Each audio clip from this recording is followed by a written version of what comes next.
ఈ ఈ ఊరికి ఈ తక్కలగూడానికి ఏ కష్టం వచ్చినా మీ పిల్లలందరికీ ఫ్రీ ట్రీట్మెంట్ కూడా ఇస్తా ఉన్నాడు.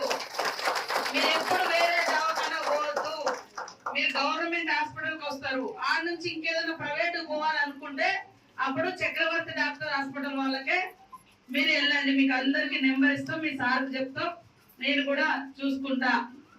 కాబట్టి ఈ రోజు ఈ యొక్క అద్భుతమైనటువంటి కార్యక్రమంలో మీరందరూ కూడా ముఖ్యంగా పోలీస్ డిపార్ట్మెంట్ నుంచి ఈ యొక్క కార్యక్రమాలు చేయడం జరిగింది. అదే విధంగా కలెక్టర్ గారిని కూడా ఇంకెంత మిగులుతుంది ఇవాళ తులసి యొక్క ఎక్స్పోజర్, తులసి కష్టం, తులసి మరి జూనియర్ డ్రామా ఈ రోజు రాష్ట్రంలో అందరికీ కూడా ఆదివాసీ గూడాలలో ఉండేటువంటి సిచ్యువేషన్ తెలియజేసింది, స్కూళ్ళ పరిస్థితి తెలియజేసింది, అదే విధంగా జీవన విధానం తెలియజేసింది. దాంతో ఈ రోజు ఇక్కడ ఒక అద్భుతమైనటువంటి స్కూల్ ను మనం నిర్మించుకోవడం జరిగింది.